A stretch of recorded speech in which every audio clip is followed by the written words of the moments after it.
Good morning, good afternoon, good evening, wonderful people. Thank you so much for joining me. My name is Benjamin. Welcome to my book club. And I've got a question for you. Have you ever read a book where almost everything in it is great? You like the world building, the prose, you like almost everything, but the main character just drives you up the bloody wall. For me, today, that book was Brandon Sanderson's Skyward.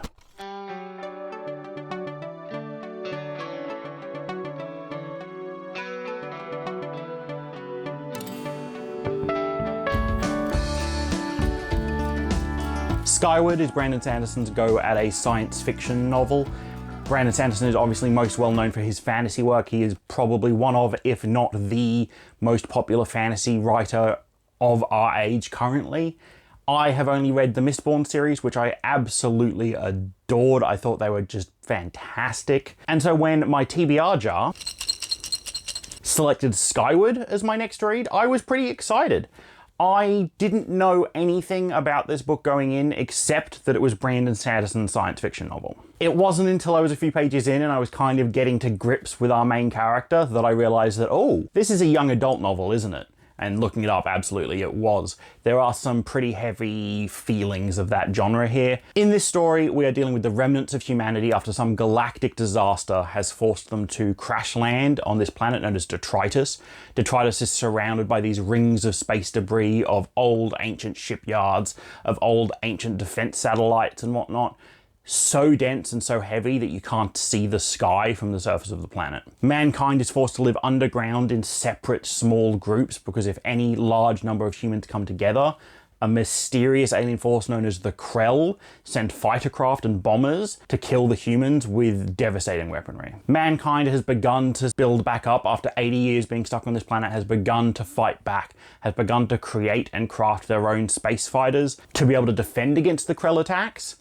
And our main character, Spencer, her whole dream, her whole life, is to become a pilot of one of these space fighters and to prove that the accusations against her family, that her father was a coward that turned tail and ran in one of the most important battles of their history, is false, that there's more to this, and that her and her entire family, who have been branded as traitors, have been treated unfairly, and that she will redeem her family's honor. Jumping right into the things that I liked, I really liked some of the themes that Brandon Sanderson plays with here.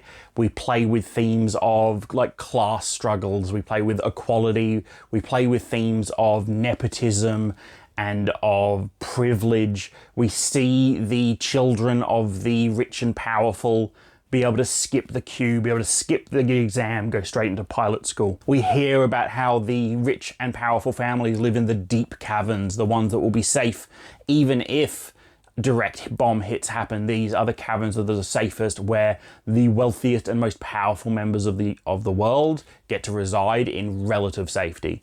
We hear about the private security forces, the private ships, the private fighters that these groups employ to protect their own assets and their own families, with resources that could well be used by the military proper to help defend humanity as a whole. And all of that despite the fact that this is a young adult book and we don't get into the darkness of these sort of things as much as I perhaps would have liked, the fact that we explore them at all and the fact that they're explored fairly well for the tone that the book is taking is one of the things that I really loved about this one. I also loved what little world building we had. There isn't a huge amount of world building. We spend almost all of our time with the military side of things. We spend most of our time in Flight Academy, we spend most of our time on the military base, but what we do hear about the humans living in the caverns, the different groups of humans in different areas of the cabin split up by what group their ancestors were a part of when the humans crash landed on this planet, that's all fascinating. We hear about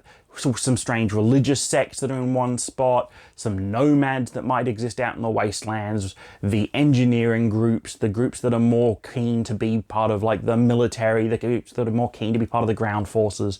These different disparate groups in the caverns, what we hear about them I think is fascinating and drove me to keep exploring the book and keep devouring the book because that sort of stuff was fascinating. I also love that as the book goes on we start getting introduced a bit more to the political side of things.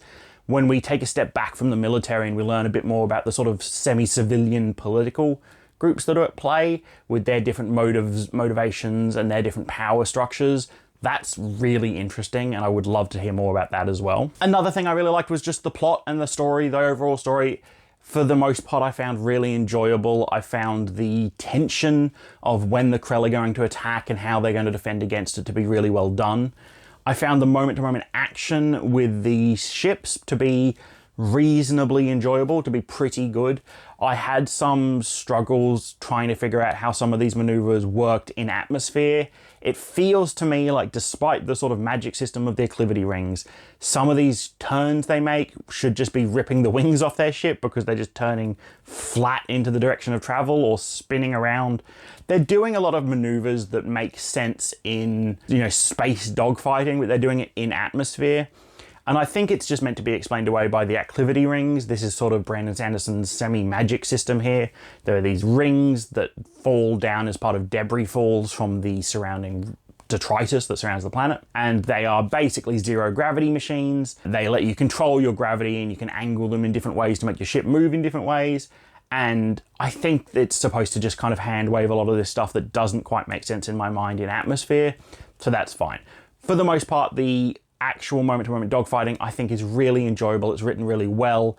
At no point do I have that issue that is so common in action scenes in many, many, many books, especially with like sort of 3D movement and all this verticality that is at play here. At no point do I feel like I don't understand where all the players are. In the same way that Mistborn plays with verticality really well, the spaceships here are, in this 3D world, and Brandon Sanderson is fantastic at explaining at all times where all the different players are. I'm never like, oh, I didn't realize that, Jorgen was there. That doesn't make any sense to me, and I have that sort of weird disconnection in my brain. At no point did I feel confused in the dogfighting. I thought it was all really, really well paced, action-packed, fun, and for the most part, really clever. I also really liked our supporting cast of characters, the other students in Spencer's flight, the instructors, the other military individuals, Spencer's family members.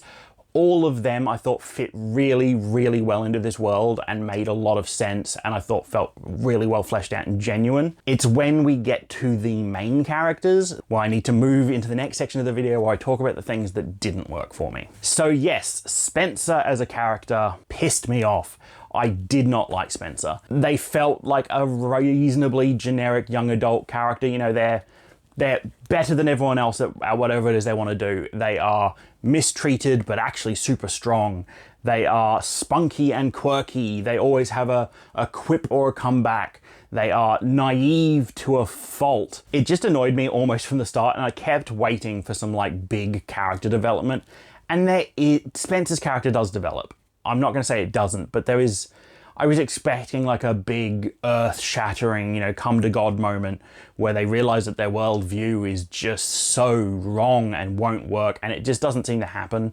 There's a bit of Mary Sue-ness about it where she just seems to get away with things constantly that just don't make sense. It's just the level of naivety, that not only from Spencer, but from the people around her in response to her actions and the world in response to her actions that just kind of rubbed me the wrong way. But I think that's just me having an issue with the young adult genre in general. I also want to talk about some other stuff, but it is spoiler based. So this is the timestamp to skip to the end of the video where I will give my final thoughts and my rating and skip all the spoiler stuff. Please go there if you don't want to be spoiled about anything. I am going to talk about the ending, the characters, basically everything. For anyone in the comments below, if you want to talk about anything that is even remotely spoilery, please try and hide your spoilers below the read more button.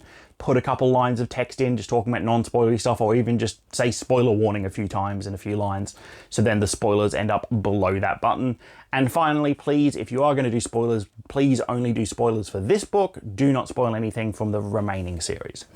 That being said, I also want to talk about ℚ𝕚𝕚, the hyper-intelligent artificial intelligence that is a part of the super high-tech spaceship that is, the MacGuffin of the story that is going to save the day and save everybody. And I just hate that it's a comic relief character. I don't find that enjoyable. This is a me thing, I know, but I hate this is the most powerful weapon that exists on the planet, basically, but all it wants to do is collect mushrooms. That doesn't work for me. It just goes so against the tone of the setting. That is really my issue, I think, with Spencer and ℚ𝕚𝕚, is I feel like they just don't fit in the world, in the tone and the story that is being told. as much as the surrounding cast do. They don't have that level of gravitas, of seriousness that I think is demanded by this level of story. And I also do have an issue with the ending. Two things. One, Brandon Sanderson's known for the 𝕤𝕬𝕟𝕠𝕠𝕜 at the end of his books, right? You get to near the end of a book of Brandon Sanderson's and it's, you know, he's been placing the dominoes all book.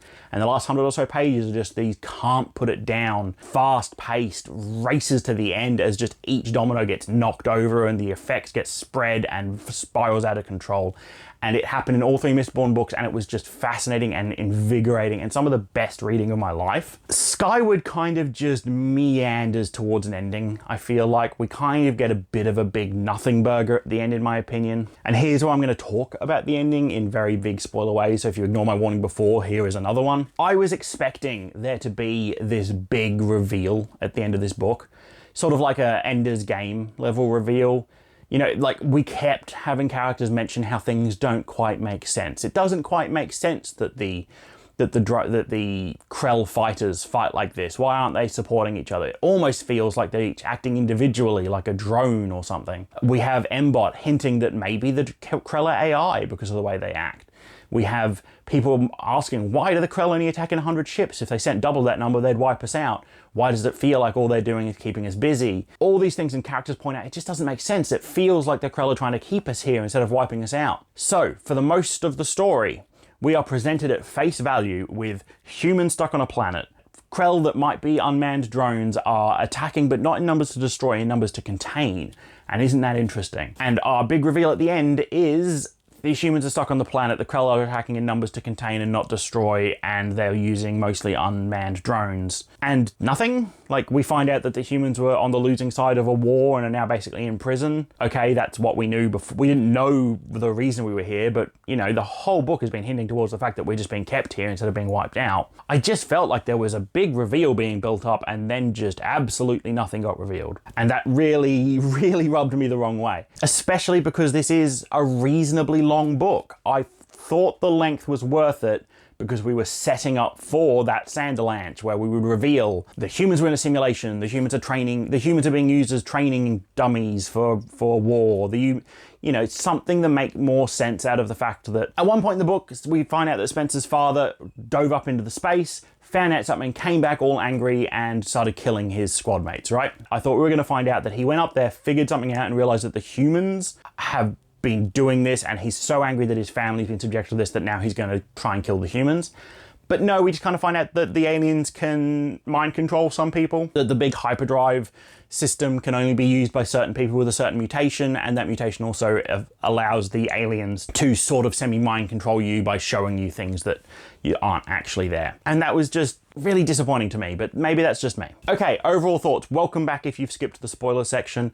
I know I said a lot of negative stuff there, but I did enjoy the book. The world building and everything is just exciting enough that I want to continue.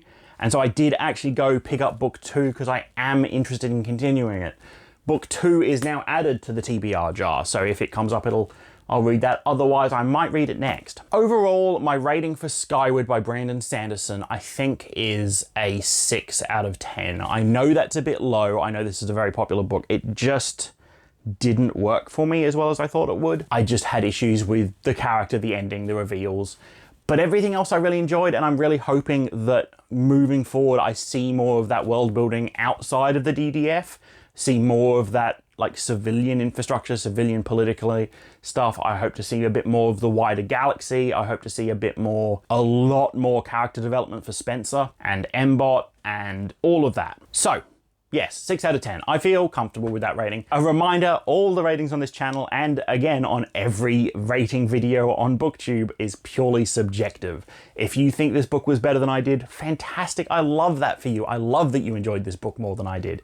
If you thought this book was worse than I did, then dang, sorry about that. Why don't we read a different book that you think will be really good? All of this is subjective. All of that being said, if you want to see what my TBR jar picked next, then make sure to check out my January reading recap, ℎ𝕬𝕠𝕠𝕜, where I pull a new book and I will read it sometime in February. Thank you so much for watching. If you want to pick up a copy of Skyward for yourself, there is a link in the description below. But the biggest thing you can do to help support the channel is make sure you're subscribed, comment when you've got something you want to say, and just remember to keep reading. Thank you so much.